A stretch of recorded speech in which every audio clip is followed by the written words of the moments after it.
Well, there is progress on the bin site. They got one downspout down, so I don't know, hopefully maybe next week we can actually start using this thing. So they still got to pour concrete around the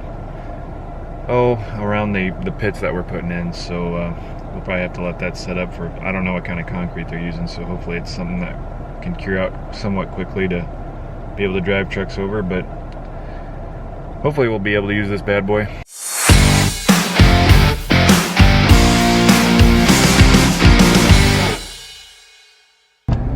Sorry if it's dark out. It's kind of the only time of day that I get to actually look at that stuff. It's during the night or in the morning.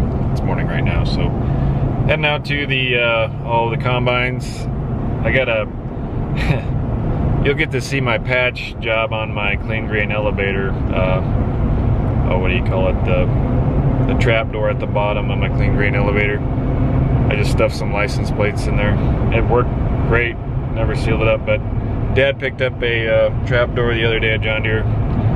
It's only a $140 piece. You'll get to see how irate that is kind of when I show you the piece, but it's just the way it is. Stuff's crazy cost through John Deere, and well, any farm repairs are just outrageous.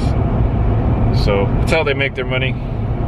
I get it, I guess. I don't know. Just wish it wasn't quite all that way. Beautiful sunrise again. Sun isn't actually quite up yet, but just, I don't know what it is this time of year. I don't know if it's just because you see more of them because the days are shorter or what, but the horizon just turns into orange, into yellows, to purple, to blues. Cameras never quite do it justice, but focus on my dash.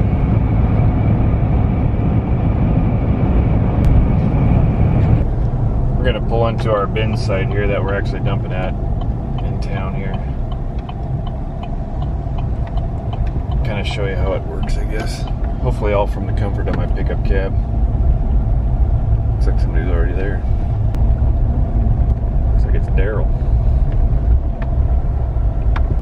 So what we use most of the time when we dump in our auger is that Brandt, it's called the Brandt grain deck. It's a conveyor system that just is a belt in there that drags the corn into that auger swing away hopper of the unload auger that goes up to the bin. The auger is a 13-inch auger, and it does a pretty good job of keeping ahead of two combines pretty well. So no, that's what we've been using for quite a few years now. Anyway, well, actually we got the Brandt grain deck last year. We've been using that auger for longer. Tom's combine, I'm not sure what he named his. Probably an S770. There's Margaret. A little frosty.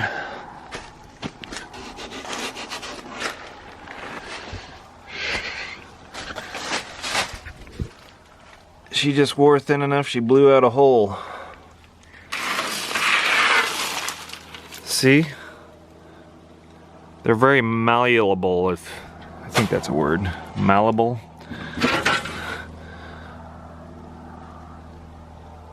Beautiful. See, folks? See what $140 could buy you? I think every kid's gonna put that on his Christmas list this year. Still got a good used auger for sale. Haven't taken it out of the back of my pickup. Fountain auger.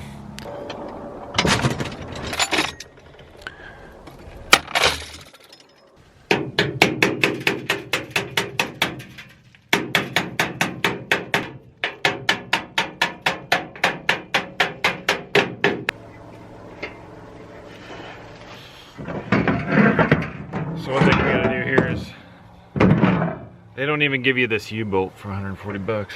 I'm complaining here. Sorry, John Deere, and just put it in there.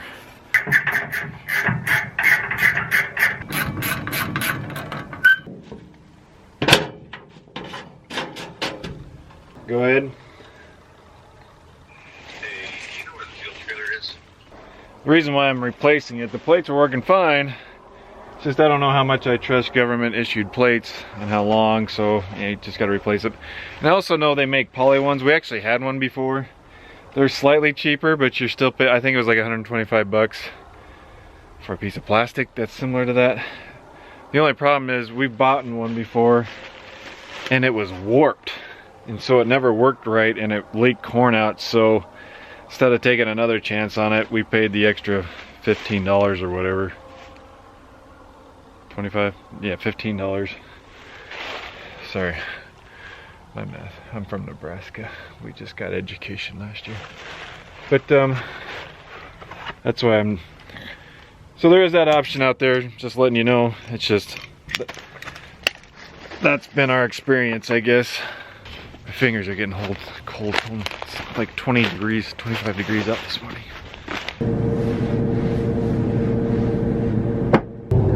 So if you can see in the grain tank there, this guy, and that guy back there. So what those are is this combine's equipped with active yield, and that's John Deere's, it's part of its original yield monitoring system. They still use the same pressure plate system and the clean grain elevator at the very top. But what this helps do is every time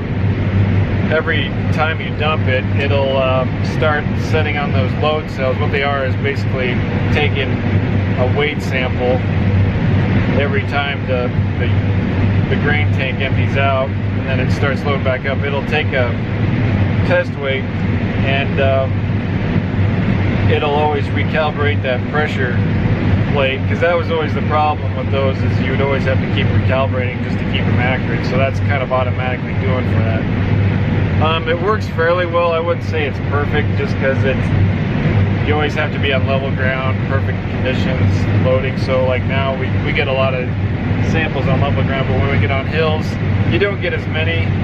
Usually though, we have fields that will have enough level area where you can get a few, which still always helps.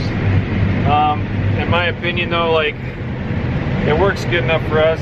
You still get decent yield maps and stuff. But one thing you still got to check is kind of to see where the trends are. Sometimes you'll come in here on your screen. This is where your active yield settings are at.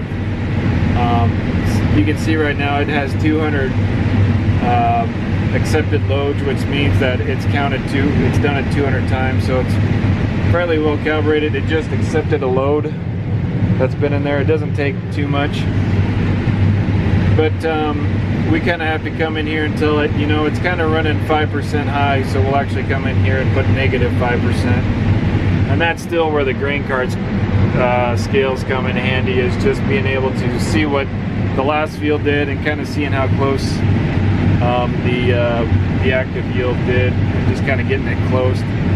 But then you can also go in at the end of the day, or whenever you're done looking at it, you can recalibrate those yield maps.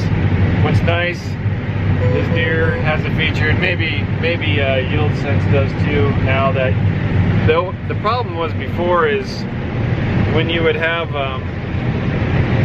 load on the go here. When you'd have two combines, you never get those yield monitors just jiving with each other, but now they got the features where you can kind of go back into operation centers and kind of line those back up. Say if one average for the yield 220 and the other one average 215, and you can kind of take toggles and even them out, so the yield map looks a lot better and it looks a little more consistent. So that's been a huge help for guys running multiple machines in the field. And so because that always used to be frustrating. Me and my brother, when we had Yield Sense, we used to have precision planning, so we ran both, and we like both. Both have their negatives and positives, but when we're running Yield Sense, we always had to make sure we were running pretty close, and so that was always hard. You always had to do it from the combine while you were picking. You couldn't just do it post, which helps out a lot, because when you're harvesting, you just want to harvest. You don't want to have to worry about calibrating a bunch of stuff all the time. So active yield and Yield Sense. Active yield and Yield Sense have both done a good job. I think Yield Sense, you might be able to do that now. Correct me if I'm wrong in the comments below. So pretty chilly out here this morning, ain't it? So yeah. Yeah, it's starting to feel like. Sounds like the chatter's starting already. Get you halfway on the other side again. Hey, look! Standing corn.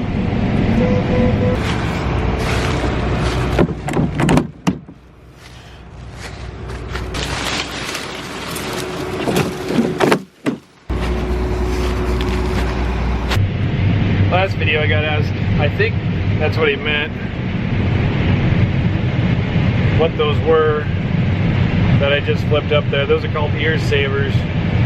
And what they do when you're going along, when that corn's coming down on standing cord, sometimes your ear retention isn't as great as it could be, so if it hits that outside shield out there, I don't know if I can get in there close enough, but when they're coming down, maybe this side's better.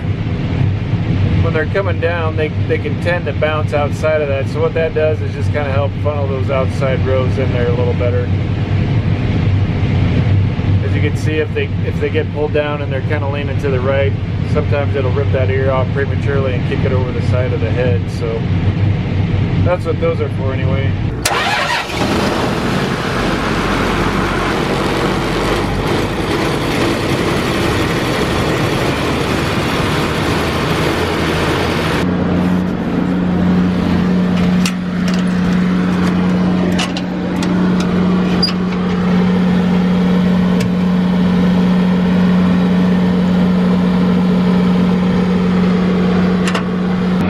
Something you got to do is move the pivots out of the way.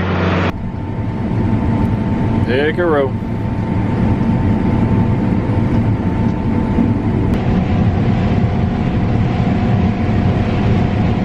Going through some ditches. You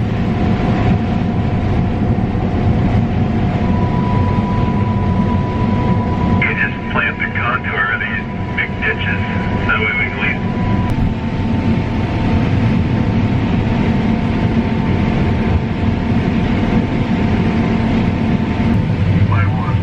Well, the meal wagon's here. We're 3/4 to the other end of the field, and she just drove her pickup out here. It's like curbside delivery. Look at you! Oh wow, thank you. Wow, You colored us a picture? Awesome, man. There you go, sir. Thank you. I'll take it. I didn't even know that lady. Ow, razor! So it's that time of day where you're totally dependent on your head height sensors. And there's 3 of them on our 12-row head. There's probably usually 3 on most heads, but you have one in the center and one on each outside snout. And it's telling that head where to be. And right now I'm totally dependent on it because I can't even really see my head that well. Back there was even worse. But with the sun angle,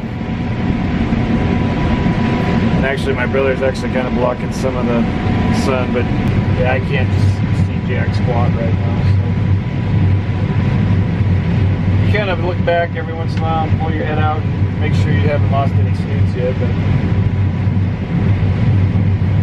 keep rolling. So I really appreciate all the questions I get from you viewers, and one of the top ones I usually get is how many acres we farm.